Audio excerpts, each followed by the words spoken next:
Welcome back to the deep dive.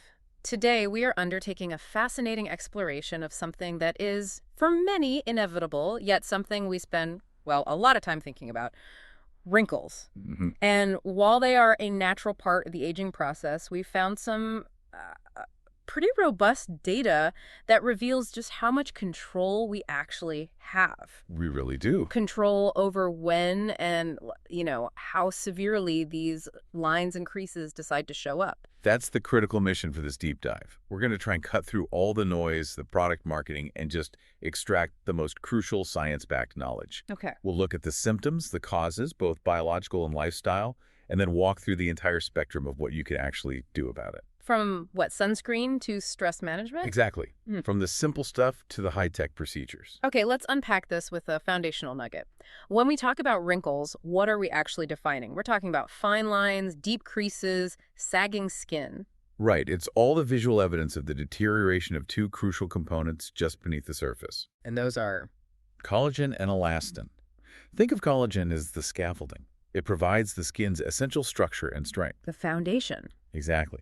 And elastin is what gives the skin its ability to snap back, its suppleness. As those fibers weaken and fragment, the structure kind of collapses, and that's when we see the lines appear. So if that deterioration starts early, when do we first start seeing the evidence? What's the timeline we should expect? Well, the initial signs, the very fine lines, they can begin to emerge surprisingly early, sometimes around age 25. Wow, that early. Yeah, they're typically subtle. But what's interesting is the clinical timeline. The demographic most commonly seeking professional treatment is between 40 and 55. Okay. And then the visibility and, the prevalence of wrinkles becomes significantly more pronounced after 65. That distinction, that subtle start in the mid-20s versus the real demand for intervention later, that really highlights the difference between intrinsic aging, Right, the biological clock. extrinsic aging, which is how our environment and our choices kind of accelerate that clock. Exactly. And the drive to smooth out those lines is more than just cosmetic. We tend to associate smooth, youthful skin with vitality, with health. Sure. So when we discuss extrinsic aging, we are primarily focusing on the premature changes, the things influenced by factors we absolutely can't control. Lifestyle and environment. That's it. And it makes sense that wrinkles would appear first where the skin is doing the most work. We see them around the eyes, the forehead, the mouth. The expression zones. Right. But also, critically, on all the areas that are most exposed to the elements. The Yeah. face, the neck, the hands, even the arms. And that exposure point leads us directly into the core mechanisms. Mm-hmm. Aside from that natural loss of collagen and elastin we just mentioned, the biggest external factor, Yeah. well, it dictates 90% of what you see. 90%. That figure is staggering. You're talking about sun exposure. Sun exposure, UV radiation, the process we call photoaging. So that's the key takeaway. It really is. Photoaging, just chronic sun exposure, is the single largest controllable factor. It's responsible for up to 90% of the visible changes in the skin. Not just wrinkles. Not just wrinkles. Deep wrinkles, age spots, texture changes. UV radiation doesn't just age the skin, it actively seeks out and breaks down those collagen and elastin fibers. It just weakens the whole structure. So if you only do one thing, That is where your effort must go. that brings up a fascinating contrast. If 90% is external, the rest must be, what, structural or mechanical? I mean, mechanically, every squint, every smile, every frown, it creates a groove. And over a lifetime, as the skin loses that elasticity. Those grooves just stop bouncing back. They become permanent. Right. And that concept of mechanical damage leads us perfectly to another massive external culprit: smoking.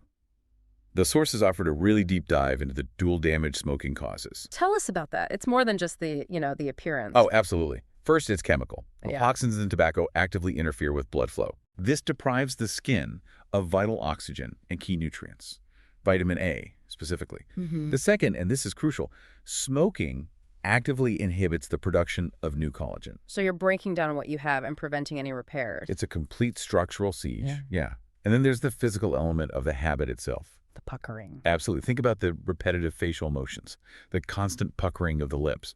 Those actions repeatedly fold the skin, which, when you combine it with the structural damage underneath, rapidly creates deep wrinkles right around the mouth. And there was a study on this, right? A very powerful one.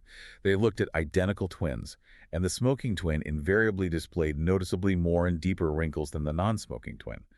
That visual evidence is just, it's hard to argue with. It really is. Okay, so we've established the big external hitters, sun and smoke. But our sources suggest the real damage often comes from smaller, less obvious daily habits. Before we get to the surprising ones, let's address a common skincare myth. Does dry skin cause wrinkles? That's a great question. And no, it does not directly cause the structural formation of wrinkles. But it makes them look worse. Exactly. It's an optical accelerator. When skin is dehydrated, it loses its plumpness. And any existing issues, fine lines, little sagging, creping, they become far more apparent, visually rougher. So proper hydration helps maintain smoothness, but it's not preventing the collagen loss itself. Correct. That explains why people often just pile on moisturizer when they should be targeting the underlying issue. Now for the truly insidious internal factors. Stress. We know chronic stress is bad for us, but how does it physically etch itself into our skin? Stress is a two-pronged attack on the skin. Chemically, chronic stress elevates cortisol levels. The stress hormone. Right. And cortisol is a major collagen antagonist. It actively breaks down both collagen and elastin. But then there's the physical side. Stress drives habitual muscle tension. The furrowed brow. The furrowed brow, the clenched jaw, tensing the small muscles around your eyes. Over time, that creates those worry lines on the forehead and deepens the crow's feet. So you've got internal chemical damage paired with external physical compression. You've got it. Now, I have to challenge the next item in the sources. Coffee. I mean, if this were truly that bad, wouldn't half the population look 100 years old? Is there any nuance here? That is a fair challenge because millions of people rely on it. But according to the research, excessive consumption does present a triple threat to skin health. It's not just a mild negative. It actively interferes with repair. A triple threat. Okay, break it down for us. Firstly, it acts as a diuretic. That leads to dehydration, which, as we just discussed, makes existing wrinkles look much worse. Okay. Secondly, the caffeine triggers that stress response. It elevates cortisol, which again attacks collagen. And the third, and perhaps most critical element, is sleep disruption. Sleep. Yes. Excessive or late-day coffee hinders the essential skin cell repair that happens during the deep cycles of REM sleep. The prime time for regeneration. Exactly. So when you combine dehydration, a cortisol spike, and you disrupt nighttime repair, you have a powerful agent for premature aging. Topical coffee might have benefits, but drinking too much, it actively works against you. That synthesis is crucial. It's not just one thing, it's the combination. It gives you a new way to look at that morning cup, or maybe that third morning cup. Right. So if the listener is noticing those symptoms, the shallow lines, the deeper furrows, the loss of bounce, it's time to move toward action. And action starts with prevention.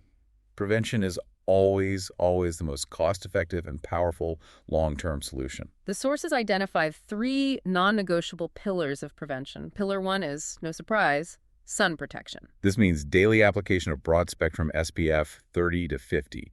And that means even on overcast days, because UV rays penetrate clouds. And physical barriers, too. Yes. Wide-brimmed hats, UV protective sunglasses, they're key to shielding those delicate areas around the eyes and neck.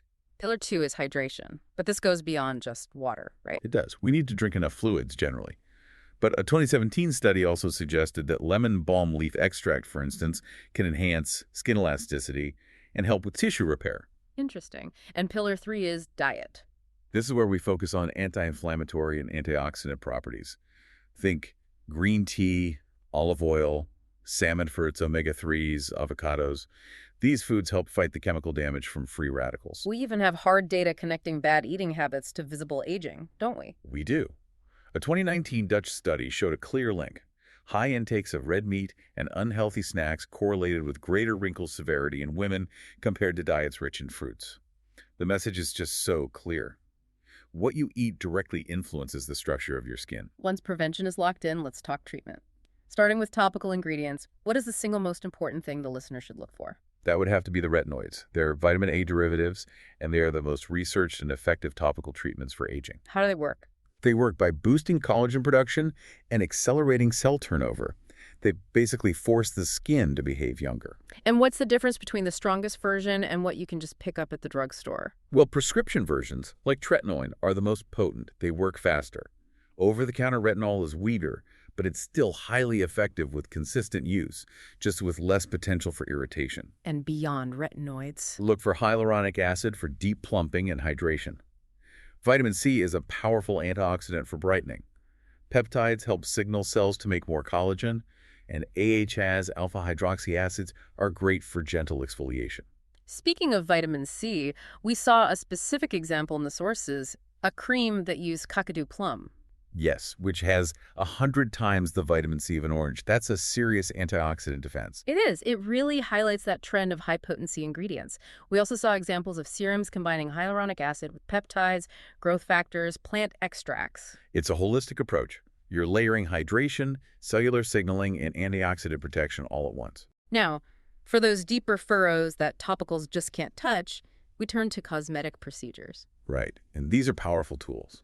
Botox, for example, temporarily blocks the nerve signals that tell facial muscles to contract. So it relaxes the muscle? It relaxes the muscle and the skin smooths out. It works great on forehead lines, frown lines, crow's feet. Results usually last about 3 to 4 months. Then we have dermal fillers. Fillers are different. They use substances like hyaluronic acid and are injected to physically restore lost volume. They fill in the creases. So they add substance back. They add substance back, yeah. Yeah. Highly effective for volume loss. And then you have things like chemical peels, which use specialized solutions to remove the damaged outer layers, encouraging fresh, healthy tissue to come to the surface. Let's shift to those low-cost, high-impact options, the home remedies and lifestyle hacks. What made the list for natural treatments? Well, accessible things like aloe vera gel for its healing properties. Even a simple banana mask provides natural oils and vitamins. And in terms of diet? Load up on leafy greens, nuts, and antioxidant powerhouses like blueberries, papaya, sweet potatoes, and there was even a mention of dark chocolate. Now that's a home remedy I can get behind. Its flavonols can help with moisture retention. But perhaps the easiest preventative measure is just adjusting how we sleep. Mechanical compression is a real cause of wrinkles, especially for side or stomach sleepers. Right. The recommendation is to sleep on your back to avoid distorting the facial skin for hours at a time. And to reduce friction, consider switching to a silk or copper oxide pillowcase. They're much gentler on the skin. So you don't wake up with those sleep creases. Exactly, so they don't become permanent lines. And circling back to stress, we talked about cortisol and muscle tension. What simple, actionable steps can listeners take to reduce that mechanical strain? It's really about mindful relaxation. Things like targeted facial massages, practicing mindfulness during the day. It all helps relax those habitually tense muscles. Which reduces strain and improves circulation. And contributes significantly to overall skin health, especially around the forehead and jaw. This has been an incredibly thorough dive. The core message seems pretty powerful. Wrinkles are a function of both time, that inevitable decline of collagen and elastin and choices, how we treat our skin through sun protection, stress management, and diet. The most powerful solution is always proactive prevention. Absolutely. Because once those fibers are fully broken down, the path back is, well, it's complicated. And as a final provocative thought for you to consider this week, right? We spent a lot of time on how stress damages skin in 2 ways. Chemically, through cortisol, and physically through muscle tension. Right, the internal and the external. So for your own routine, ask yourself, which of those 2 mechanisms, the internal chemical damage or the external physical compression, do you believe plays a greater role in the wrinkles you see daily? Your answer might completely change your preventative strategy. That's a great point. And beyond that, maybe explore the specific impact of chronic inflammation on skin aging. It's often the bridge between diet and deep crease formation. So what does this all mean? It means your SPF is non-negotiable, those cigarettes need to go, and maybe, just maybe, it's time to swap that 3rd cup of coffee for a glass of water and a moment of deep breathing. Thank you for joining us on the Deep Dive.